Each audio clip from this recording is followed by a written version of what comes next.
trucks queuing into the depot. We've got a gas delivery just dropping off, and then we had several supplier trucks queuing to get into the depot. We even had our operational director Scott queuing to get into the depot. It's going to be one of those days, I think, preparing for this weekend. Got a lot on everywhere, but we're a bit short on fryers. We notice it's slow in service. Found 6 more that we can get. Unfortunately, we can't get them delivered, which is normally how we work, but we can go and pick them up. If we bring cash, we can go and pick them up today. So I'm actually going to go myself and grab these fryers because the guys are so up against it. So I've been down the bank because we don't hold cash. We're a cashless business. So, but the man wants it in cash for us to be able to take them straight away. So we have got the cash, and we are going to go and pick up 6 brand new floor standing LPG fryers, and that will just speed up our service, make sure we've got happy customers. So busy day.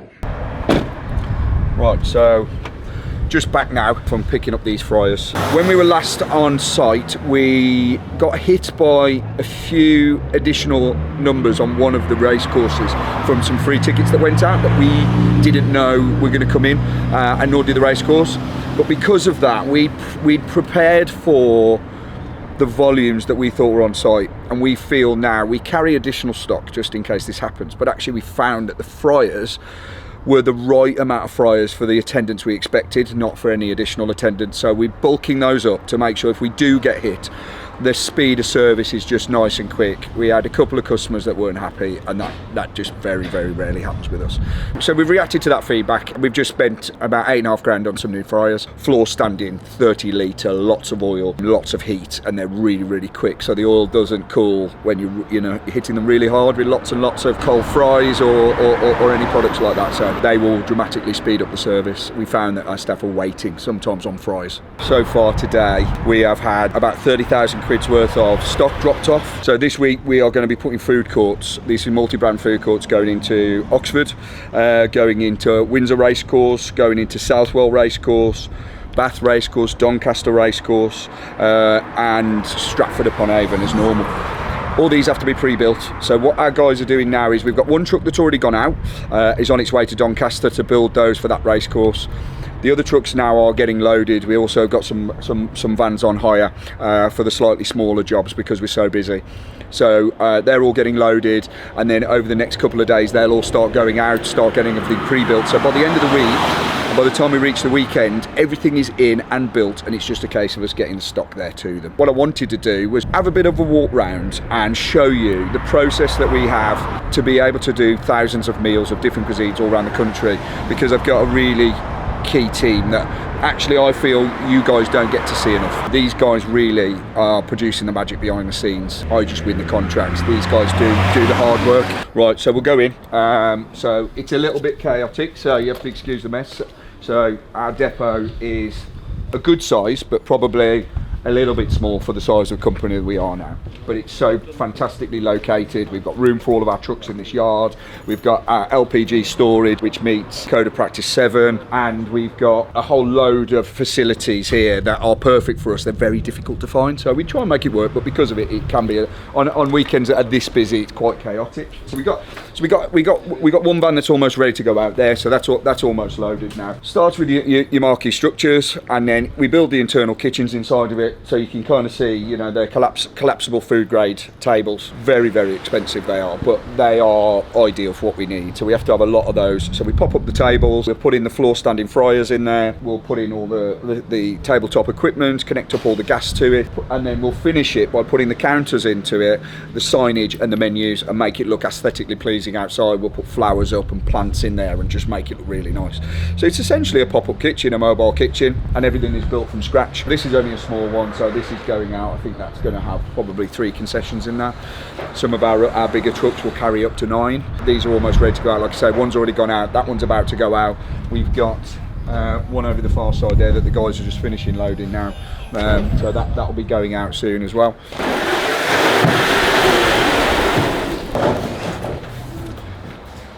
So we've just got to get these off now. So these are LPG, so not super expensive. You can get a lot more expensive fryers, but one of the reasons we use these is because they're cost effective, they're really efficient, They're not, you know, there'll be street foodies looking on there going, oh, you know, those are, you know, cheap Chinese or whatever else. They're not. They're fantastic fryers that work really, really well.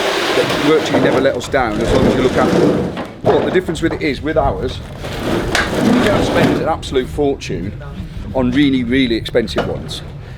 They will last forever, but they will look like they have been kicked around the floor after several years of use because they're in and out of trucks multiple times a week. So we would rather have these that are cost effective, that every 3 years we just replace them so they're constantly looking good, looking new, you know, and don't look like they're completely beat up. So it makes more sense for us to buy these. A lot of people ask me why you buy those, and that is the exact reason. So what they've got to be doing, they've got to be piped up now, gas tested, certified, and ready to go out this weekend. We like these because they are 20 or 30 litre. They're floor standing, and because of that, they've got enough volume of oil in them that, you know, within reason, if you use them properly, it's hard for you to cool the oil, so they'll just keep going. If you use a tabletop one, you can't do volume. Anyone with a tabletop fryer out there that's used one before, you'll have hit this problem where, you know, you end up with mashed potato because your chips are soggy.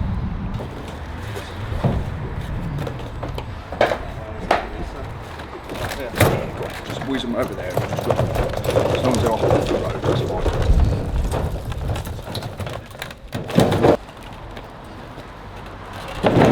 Can you make sure you've got mine and Dave's guns bulging in the film, please? I can Photoshop them in if you need me to. Photoshop some muscles onto them.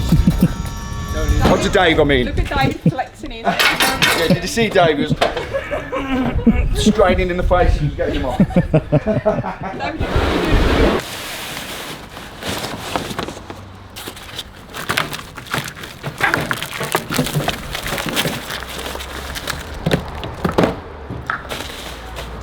So let's just pop that off. So what you've got in here is there's an actual conversion kit there. So those are little gas valves there. So that's a conversion kit to natural gas. So if anyone's ever buying these and you're using them for mobile, you can also buy natural gas ones that you can convert to LPG. But if you're mobile, don't do it that way. And if you're not mobile, don't do it this way. Because essentially a natural gas one will come ready to be piped into a premises, and it comes with 4 legs. A LPG ready one, which this is because it's got it on the side of the box and I made sure they were, comes with wheels. So you've got wheels on one side, feet on the other, so you can just lift it up and you can wheel it. So for a mobile operation like ours, you need to have the wheels, otherwise you're lifting it everywhere. There's a chance of doing your back in, you know, it's heavy for our staff. So, but they are available to convert. So there is a little bit of building in these to do, but great tool and well worth the wait, to be honest with you, once you've got these out.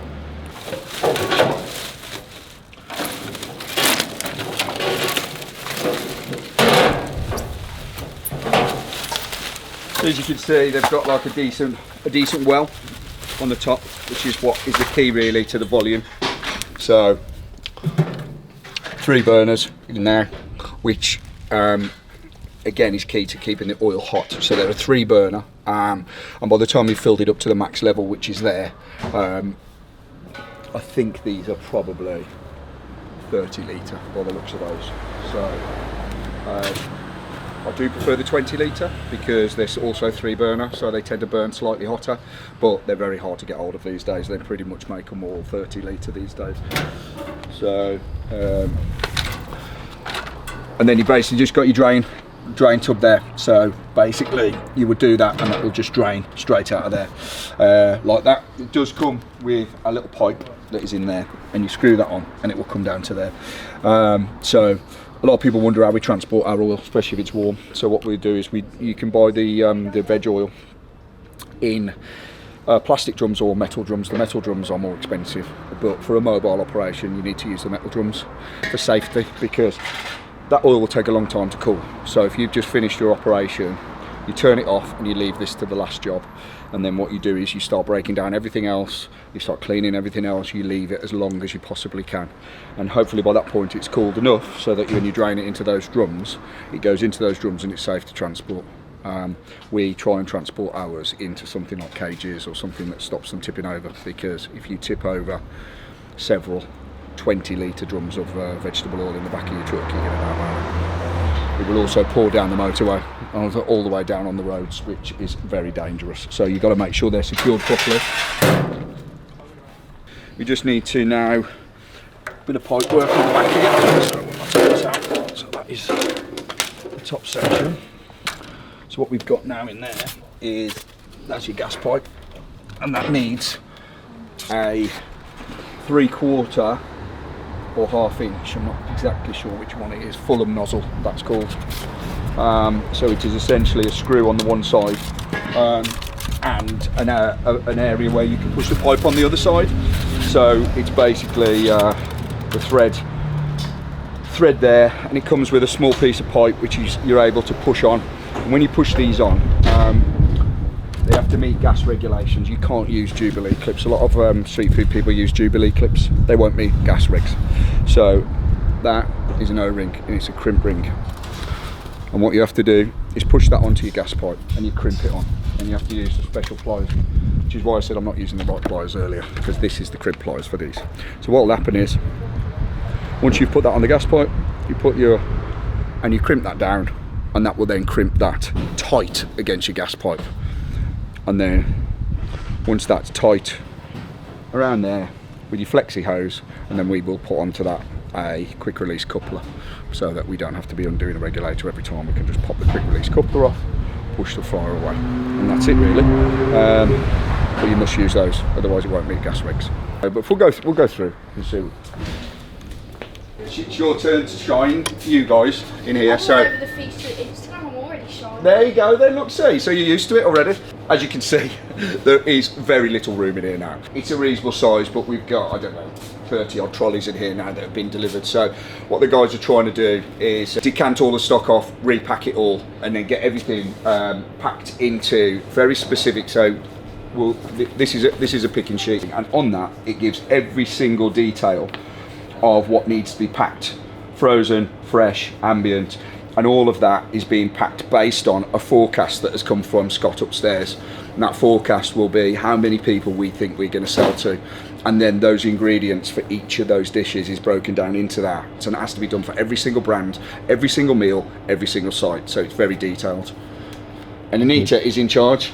Kaffi, what are you working on right now? I've packed the ambient trolley for Oxford already, so that's like the drinks, packaging, towels, all stuff like that, and then I'm doing the frozen stuff for Oxford now as well. There's going to be chips, there's going to be sausages, burgers, Greek chicken, all stuff like that.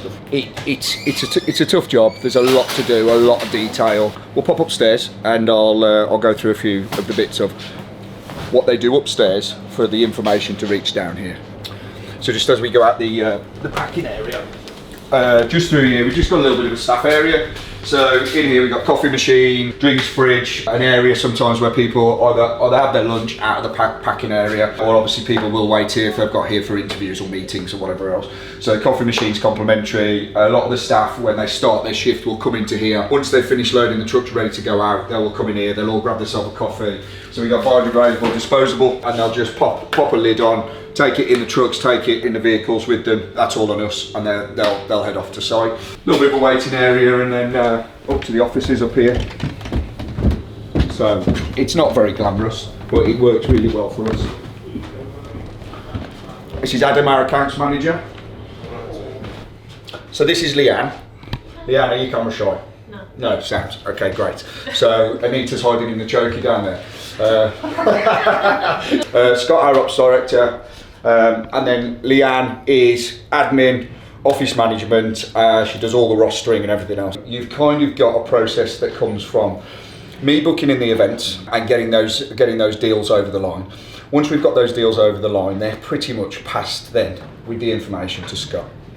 Scott then will have a look at that and have a look at what it is the client wants, how many concessions they want, what's their expected footfall, what's their trade window, and a load of other information that he has to then take and he has to then forecast what he thinks we will sell to that attendance in that trade window. Sometimes he will use historic data. If he's got historic data for those particular sites like racecourses and stuff, we have a lot of historic data now. A lot of the regular events we have historic data for. So he will take some of that data and he'll say, right, this is what we did last time when the weather was like this and this was the attendance, to give himself some guidance. Sometimes he literally has to forecast from brand new event that he's never done before. Fortunately, he's got pretty good at this now. Frighteningly good at this, actually. So he's very, very accurate most of the time. It tends to be, if it's out, it tends to be something like we talked about downstairs with the fryers, where you've got a wave of people that have come in that we didn't expect to be there. So, we try and mitigate that by having the additional stock there, and now obviously having enough fryers to cope if the attendance went up. He will then go to Leanne and say, right, look, I think we need this many staff on. She will then start looking at who's best placed where. Do we have enough drivers, truck drivers, what times are they working? Are they going to be working really late, which means they can't work really early the next morning, and so on and so forth. And obviously trying to keep everybody happy, make sure everyone's got enough shifts and they've got the right staff with them and everything else. There's a lot of moving parts. Scott's got this board that's up here. What he's trying to do there is get what's in his brain onto a board the way a normal human would be able to understand it, right? Rather than just Scott World. We've got stipulations on most of our sites that say we can never run out of any ingredients ever, of anything. So it isn't just going there and going, look, try and have enough food there to last till the end of the day. We absolutely contractually can't run out. He's got to get it right, but he's also got to not send enough stock there that actually, we have a massive load of wastage. It's quite a difficult job to do. We've got to keep clients happy, customers happy, queue times, thousands upon thousands of meals, per weekend, multiple different cuisines, multiple different locations all around the country, and pretty much all of that goes through Scott. This week is really an ideal week to show an example of how all the kind of logistics work. So, for example, you've got a truck here, and it will be doing a setup in Doncaster, but it trades in Doncaster, but it can't be anywhere else because it's empty on these days. So, but then we know that on Stratford, the kit is there and it can go back. So we've got to make sure that can do that week all the way through. And then we do the next event. So we've got a truck out in Oxford. And because it's out for those 3 days, we have to lock it off and it can't be anywhere else. And then it basically works the same all the way through. If we have to get any Luton vans in as well, we have to make sure that everything marries up to the event. The kit that's inside it, and obviously then comes down to drivers and this, that, the other. So it does get quite complex at times. So how does the kit vary from job to job? So you might have setups where at one event we're doing three concessions, but the one that's there the day after is 5 concessions. But there might be a logistical challenge to get that there before the event is on. So we need to transfer something from another event and make sure we've got communication between the team to make sure that extra fryers or banners or something from that kit is taken over onto the next truck or vehicle, and then it's used then to make the 3 into a 5. Nice. And have you got so good at forecasting? How have you learnt that skill? Yeah. I mean, numbers is your thing, isn't it? Yeah, I mean, obviously with me running businesses and that before, I've just give me a little bit of background. Yeah, so I've ran businesses for about 10 years, all in kind of e-commerce, and I think the bonus of being in e-commerce is you're sat there with a lot of data to crunch. So you can see a lot of your sales information, your kind of stock information, the goods that are coming in, your best sellers, this, that, the other. And I think by being around that kind of information all the time, it's led me to be that kind of person that wants that information. And I think when I came to work for Fee Street, I kind of implemented a lot of this stuff, and I think it was just a natural progression to put everything into a system, make sure that I could keep tabs of everything. And I think eventually I've just built a system that now works for me. So because of that, it's pretty spot on. When Scott came here, he came and the first thing he did was, me and Scott worked together 18, 19 years ago. Scott's first job was with me before he went off and started running his own companies, and he went off and got that experience. But even from the very, very beginning, he was always about, can we develop the menu?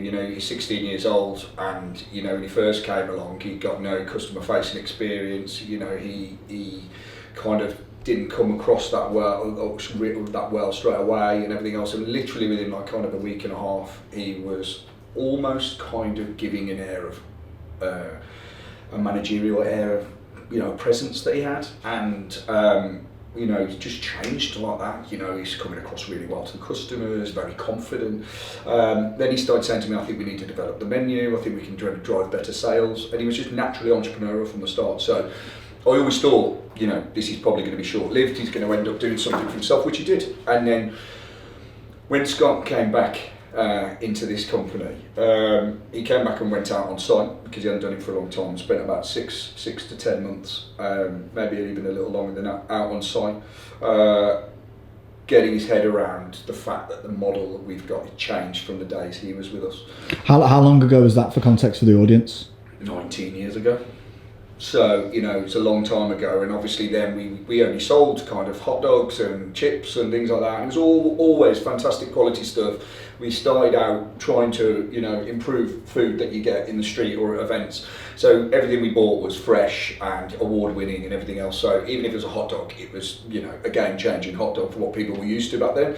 And it was 10 years before street food, so we were well ahead of the curve. We didn't sell our trailers, we sold our marquees, big paella pans. You know, people had never seen it before, so we were kind of pretty much one of the first doing this type of thing. So when Scott came back, we were multi-cuisine, and it was very different, large food courts and everything else. So he needed to see how it operated. And after kind of several months out on site, he kind of came to me and said, can we have a chat? And he just went, this needs improving operationally.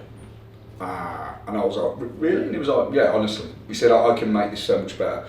Yeah, I can streamline this. And at the time, I was very kind of overworked, trying to do multiple people's jobs. And, you know, then I brought Adam on in accounts out there, who started handling everything financial, which was a huge help. And I'm not from a financial background, so it's much tidier. And even with Adam taking that, I was still hugely overworked. Scott basically said, make me the operational director, and I'll fix all your problems, and I'll streamline this whole thing. So we essentially said, well, show me what you can do then. And he just went out streamlining everything, and he built some really complicated systems. I mean, his spreadsheet, we recently spoke to a company who would be looking at managing inventory, stock management, everything else. This is a company that spent millions of pounds developing an app. And eventually they said, the systems that we've got are too complex for them. They're not ready for it, right? So it wouldn't work. But they basically said, what you've got is a spreadsheet. Ours is an app, because they basically made it look pretty on the outside, but it works off a spreadsheet that is very similar to yours, which he created from scratch. And that spreadsheet takes the historical data from previous events, plus what's forecasted in his brain, puts it into this spreadsheet, which he built from scratch. And in it will then decide what stock we've got downstairs from the stock take, what stock is needed based on the forecast, based on how many people there is. This is per site, and this is per brand. So if he says we're sending 10 different concessions to a racecourse, and he estimates there's 500 people going to be sold from each one, I'm just throwing numbers out there, 500 people of sales going to be from each one of those, his spreadsheet will now tell him that you need this much crispy onions, this much fries, this much meat, this much, you know, parsley to go on the top. And the only way he did that was to get every single ingredient that we've got across 25 brands, across multiple different menu options, and weigh every single ingredient. So he's there with, you know, we had to buy drug dealer scales, right, to be able to weigh out, you know, crispy onions by the half gram. So he's there, you know, just sprinkling, you know, a little sprinkle of crispy onions and going, right, that is that weight and that is that cost, and that needs to go into my spreadsheet. He did that across the entire menu range, which took weeks, and then he took months building the spreadsheet, and his spreadsheet now tells him exactly what they need to pack downstairs. So the sheet I showed you downstairs is the sheet that's the printable version of his spreadsheet that's told them downstairs exactly what they need to pack for each brand, each concession, each site, everywhere.